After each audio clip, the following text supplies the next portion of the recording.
আমাদের হাতে রয়েছে Oppo Reno 12। আমরা এখন আনবক্সিং করে দেখব এটার বক্সের মধ্যে কি কি রয়েছে।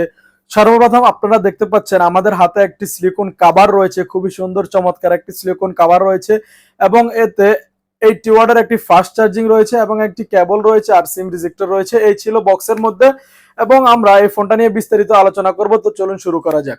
এবং এই ফোনটাতে ব্যবহার করা হয়েছে 4 ডিউরেবিলিটি, যার মাধ্যমে এই ফোনটা অনেকদিন পর্যন্ত ব্যবহার করতে পারবেন এবং টিকসই থাকবে। সেটা হচ্ছে এক নাম্বার হচ্ছে স্ক্র্যাচ রেসিস্ট্যান্ট। এই ফোনটার গ্লাস হিসাবে ব্যবহার করা হয়েছে, প্রোটেকশন হিসাবে ব্যবহার করা হয়েছে কর্নিং গরিলা গ্লাস 7i, যার মাধ্যমে আপনার ফোনে কোনো স্ক্র্যাচ আসবে না। অনেক ইউটিউবার দেখি বলতেছে এটাকে প্লাস্টিক ফ্রেম বলতেছে, আসলে অপ্পোতে ব্যবহার করা হয়েছে অ্যালাউ মেটাল ফ্রেম, যেটা মেটাল, যেটা কোনো প্লাস্টিক না। তো সরি আপনারা যারা মেটাল বলতে সরি আপনারা যারা প্লাস্টিক বলতেছেন আপনারা ভুল বলতেছেন, এটা হচ্ছে অ্যালাউ মেটাল ফ্রেম। এটার মধ্যে প্রোটেকশন হিসেবে অ্যালাউ মেটাল ফ্রেম ব্যবহার করা হয়েছে এবং এটার মধ্যে একটা স্পঞ্জ ব্যবহার করা হয়েছে এই মোবাইলটার মধ্যে, যেটাকে বায়োনিক কৌশনিক স্পঞ্জ বলা হয়, যার মাধ্যমে আপনার ফোনটা যখন ড্রপ করবে এই ব্রোক হওয়া থেকে, ভাঙ্গা থেকে আপনাকে বাঁচাবে এই স্পঞ্জটার মাধ্যমে এবং মেটাল ফ্রেমের কারণে। এবং এই ফোনটায় ব্যবহার করা হয়েছে হাই টেম্পারেচার রেসিস্টেন্স। আপনি এখন মিডল ইস্টের অনেক দেশ বলতে এখন সব জায়গায় গরম পড়ে, বিশেষ করে মিডল ইস্টের দেশগুলো 50+ অথবা 40+ টেম্পারেচার হয়, তখন অনেকে কমপ্লেন করে যে আমার ফোন ওভারহিট হয়ে যাচ্ছে। কিন্তু Oppo এটার জন্য সলিউশন হিসেবে নিয়ে আসছে, আপনি যদি 65 সেলসিয়াস তাপমাত্রাও থাকেন তারপরেও আপনার এই ফোনটা ওভারহিট হবে না, সুন্দরভাবে চলবে, এটা Oppo ক্লেম করছে। এবং এই ফোনটা আপনি -15 সেলসিয়াসও ব্যবহার করতে পারবেন, কোনো সমস্যা নেই। এবং এতে ব্যবহার করা হয়েছে IP65 water and dust resistance. Oppo যেটা বলতেছে, তারা বলতেছে আপনি 1 ঘন্টা পর্যন্ত এই ফোনটা বৃষ্টির পানিতে ব্যবহার করতে পারবেন, কোনো সমস্যা নেই। এই ফোনটার মেইন ক্যামেরা ব্যবহার করা হয়েছে 50 মেগাপিক্সেলের camera with Sony sensor LYT600 এবং দ্বিতীয় ক্যামেরা ব্যবহার করা হয়েছে আলট্রা ওয়াইড অ্যাঙ্গেল ক্যামেরা, যেটার মধ্যে IMX355 সনি সেন্সর ব্যবহার করা হয়েছে এবং ম্যাক্রো ক্যামেরা ব্যবহার করা হয়েছে 2 মেগাপিক্সেল ক্যামেরা। এই ফোনটাতে Reno 12 প্রোটেক্ট নাই, টেলিফোটো ক্যামেরা নাই, 12 প্রোতে আছে। তো সেই ক্ষেত্রে আমাদের এটা একটু দুঃখজনক। যদি Oppo যদি Reno 12 প্রো তো অলরেডি আছে, 12 যদি টেলিফোটো ক্যামেরাটা দিত, মিনিমাম 32 মেগাপিক্সেল টেলিফোটো দিত, তাহলে আমরা আরো বেশি খুশি হতাম আমরা যারা Oppo লাভার আছি। আর এই ফোনটার ফ্রন্ট ক্যামেরায় ব্যবহার করা হয়েছে 32 megapixel camera with Samsung sensor, যেটা নতুন স্যামসাং S23 সিরিজে যে সেন্সর ব্যবহার করা হয়েছে সেটা Oppo-তেও সেম সেন্সর ব্যবহার করা হয়েছে। এই ফোনটাতে রয়েছে dual স্টোরিও speaker, 300% volume, under display fingerprint এবং এর ডিসপ্লেটা হয়েছে আপনার অ্যামোলেড ডিসপ্লে। মোবাইলটায় Reno 12 এবং 12 প্রো দুটোটা ফোনে আপনারা পেয়ে যাবেন 12+12 24GB র্যাম এবং 512GB স্টোরেজ। এটার জন্য হাততালি দিতে হয়, খুবই গুড কোয়ালিটি। Oppo তো স্টোরেজ দেওয়ার ক্ষেত্রে কিপটামি করে, অন্য কোম্পানিগুলো যখন 1000 রিয়াল অথবা 30,000 টাকার মধ্যে 512GB দিচ্ছে, কিন্তু Oppoর ক্ষেত্রে কিন্তু 256ও পাওয়া যাচ্ছে না 40,000 টাকায়। তো Oppo এখন খুবই ভালো কাজ করেছে যে তারা 1000+ মানে এই রেঞ্জের মধ্যে তারা 512GB দিয়েছে।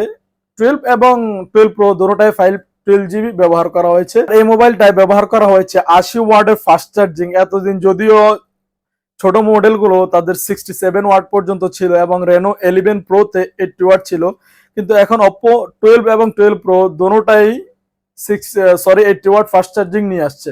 এবং এই ফোনগুলোর মধ্যে রয়েছে দুটোটাই রয়েছে 5000 ব্যাটারি 5 লেয়ার সেফটি প্রোটেকশনের সাথে।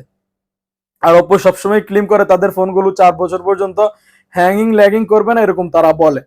আর আমরা যদি এই ফোনটার স্মুথ নিয়ে কথা বলি, বাইরে ভাই অসাধারণ স্মুথলি চলতেছে। 120 রিফ্রেশ ফোন এত স্মুথলি চলতেছে, যেটা Reno 11 থেকে অনেক স্পিডে চলতেছে, খুবই স্মুথলি চলতেছে। তো এখন আমরা এই ফোনটা দিয়ে কিছু ভিডিও এবং ফটো ধারণ করেছি, সেগুলা আমরা দেখব। তো চলুন দেখে নেওয়া যাক। আমরা ফ্রন্ট ক্যামেরা যে ফটোগুলো তুলেছি আমাদের কাছে ঠিকঠাক মনে হয়েছে, অসাধারণ প্রোটেক্ট মোড সবগুলো ওকে, সব বরাবরের মতো। Oppoর ফটো নিয়ে কোনো কমপ্লেন থাকে না, Oppo সবচেয়ে বেশি ফোকাস করে তাদের ফটোতে। এবং ব্যাক ক্যামেরায় প্রোটেক্ট মোড ঠিকঠাক আছে, খুবই সুন্দর, বরাবরের মতো চমৎকার ভিডিও কোয়ালিটি এবং ফটো কোয়ালিটি Oppo দিচ্ছে। কিন্তু এখানে যদি তারা টেলিফোটোটা দিত তাহলে আরো ভালো হতো। এখানে অনলি আলট্রা ওয়াইড অ্যাঙ্গেলের ক্যামেরা রয়েছে, এতে ব্যবহার করা হয়েছে 3D curve display, AMOLED display, এবং এই ফোনটাতে ব্যবহার করা হয়েছে 6টা এআই ফিউচার, যেটা খুবই লেটেস্ট। এই রেঞ্জের মধ্যে কোনো মোবাইলে এই পর্যন্ত এখনো এতগুলো ফিউচার দেওয়া হয় নাই। একমাত্র Oppo Reno 12 এবং 12 Pro তে রয়েছে এই 6টা এআই ফিউচার। এক নম্বর হচ্ছে এআই ইরেজার 2.0, যেটার মাধ্যমে আপনারা যখন ফটো তুলবেন আপনাদের ব্যাকগ্রাউন্ড আনওয়ান্টেড পিপল যেগুলো আপনারা চাচ্ছেন না, অথবা যে কোনো জিনিস আপনি একটা ফটো ক্লিক করলেন আপনার ব্যাকগ্রাউন্ডে একটা আনওয়ান্টেড চিজ চলে আসছে, তখন আপনি কি করবেন, Oppo এই এআই ফিউচারের মাধ্যমে আপনারা এক ক্লিকের মাধ্যমে আপনার আনওয়ান্টেড ব্যাকগ্রাউন্ড চেঞ্জ করতে পারবেন। এবং এতে রয়েছে আপনার smart image meeting, smart image meeting, যেটার মাধ্যমে আপনি এক জায়গায় ট্রাভেলিং করতে যাচ্ছেন, আপনার পুরো দিনের স্টোরি আপনার ভিউয়ার্সদেরকে অথবা ফলোয়ার্সদেরকে আপনি বলতে চাচ্ছেন, কিন্তু সেটার জন্য আপনাকে করতে হবে 20টা ফটো, কমপক্ষে 20টা ফটো আপলোড করতে হবে, যার মাধ্যমে আপনার ভিউয়ার্স আপনার স্টোরিটা জানতে পারবে। কিন্তু Oppo নিয়ে আসছে Oppo AI smart image meeting, যেটার মাধ্যমে আপনি আপনার পুরো দিনের স্টোরি মাত্র একটা ফটোর মধ্যে দিতে পারেন। সেটা হচ্ছে আপনি নর্মালি আপনার সেটিং অফ ফটোতে এডিট অপশনে গিয়ে ফটোতে লং প্রেস করবেন এবং অ্যাড টু স্টিকার করে ফেলবেন। তো আপনি যেই ফ্রেমটা বানাতে চাচ্ছেন ওই ফ্রেমটা সিলেক্ট করে ব্যাকগ্রাউন্ডটা সিলেক্ট করে যে স্টোরিগুলো আপনি যখন একটি ফুচকা খাচ্ছেন সেটার একটা ভিডিও ঢেলে দিলেন, সেটার একটা স্টিকার ঢেলে দিলেন, অথবা আপনি একটা চায়ের দোকানে বসলেন সেটার একটা ফটো লং প্রেস করে আপনি এখানে ঢেলে দিলেন, তো আপনার সুন্দর একটা ফ্রেম তৈরি হয়ে গেল। আপনি এটা সোশ্যাল মিডিয়া আপলোড করে দেন, বাস হয়ে গেল, সিম্পল। আর এর মধ্যে রয়েছে এআই বেস্ট গ্রুপ ফটো, যেটার মাধ্যমে আপনারা যখন 4 থেকে 5 জন মিলে গ্রুপ ফটো তুলবেন, তখন অনেক সময় দেখা যায় আমাদের একজনের চেহারা একটু ব্লার হয়ে যাচ্ছে, অথবা কেউ চোখ বন্ধ করে রাখছে, সবাই একসাথে সেম টাইমে ক্লিক করতে পারি না। তো সেই ক্ষেত্রে Oppo Reno 12 নিয়ে আসছে এআই বেস্ট গ্রুপ ফটো, যেটার মাধ্যমে যখন আপনি ফটো তুলবেন আপনার অটোমেটিকলি যদি কারো চেহারা ব্লার থাকে অথবা চোখ বন্ধ থাকে অটোমেটিকলি চলে আসবে, ক্লিয়ার হয়ে যাবে, এবং চোখ বন্ধ থাকলে সেটা ওপেন হয়ে যাবে।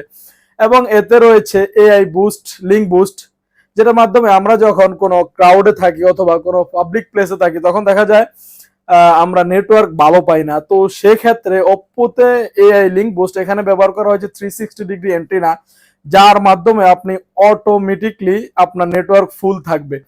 মনে করেন না আপনি একটা ক্রাউডে আছেন, এখন আপনি কথা বলতে হবে, এত মানুষের মধ্যে নেটওয়ার্ক সবাইকে দিতে পারছে না। তো সেই ক্ষেত্রে Oppo AI লিঙ্ক বুস্ট কি করবে, যেই টাওয়ার অথবা যে রাউটারে নেট পাওয়ার বেশি আপনার মোবাইলের সাথে সেখানে কানেক্ট করে দিবে, তো আপনি ইজিলি স্মুথলি নেটওয়ার্ক ব্যবহার করতে পারবেন। এবং এতে ব্যবহার করা হয়েছে এআই রাইটার, আপনি যখন ফেসবুকে একটা ফটো আপলোড করবেন তো সেই ক্ষেত্রে দেখা যাচ্ছে আপনি আপনার মোমেন্ট গুলো আপনার ভিউয়ার্সদেরকে বলতে চাচ্ছেন আমি খুব হ্যাপি বা আমি খুব স্যাড, তো আপনি পুরো স্টোরিটা লিখতে পারছেন না, তখন আপনি কি করবেন, আপনি জাস্ট একটা হ্যাশট্যাগ ব্যবহার করবেন, চিল উইথ ফ্রেন্ডস অথবা উইথ মাই ফ্যামিলি, এ ধরনের একটা হ্যাশট্যাগ ব্যবহার করবেন এবং লিখবেন হ্যাপি অথবা আপনার স্যাড যে মোমেন্টটা থাকে সেটা লিখবেন। তো Oppo AI রাইটার কি করবে, আপনার জন্য সুন্দর একটা স্টোরি তৈরি করে দিবে, যেটা আপনি কপি করে স্ট্যাটাস দিতে পারেন। এবং এতে রয়েছে এআই টুল বক্স, যেটার মাধ্যমে আরো অনেক কিছু করতে পারবে, যেরকম ভয়েস রেকর্ডিং, আপনি একটা কিছু শুনতে চাচ্ছেন সেটাকে শর্টকাটে শুনতে চাচ্ছেন, আপনি ওই লেখাটা কপি করেন Oppo AI দিয়ে, আপনি ওই লেখাটা কপি করেন, সে আপনাকে বলে শোনাবে। আপনি যদি ফুল শুনতে চাচ্ছেন না, আপনি সামথিং কিছু শুনতে চাচ্ছেন, মেন পয়েন্টগুলো শুনতে চাচ্ছেন, সেটাও আপনাকে এআই এর মাধ্যমে করে দিবে। এই ছিল 6টা খুব সুন্দর এআই ফিউচার Oppo-তে। অসংখ্য ধন্যবাদ পুরো ভিডিওটি দেখার জন্য। আশা করি আপনাদের কাছে ভিডিওটি ভালো লেগেছে। যদি ভিডিওটি ভালো লাগে অবশ্যই আমার চ্যানেলটি সাবস্ক্রাইব করে রাখুন।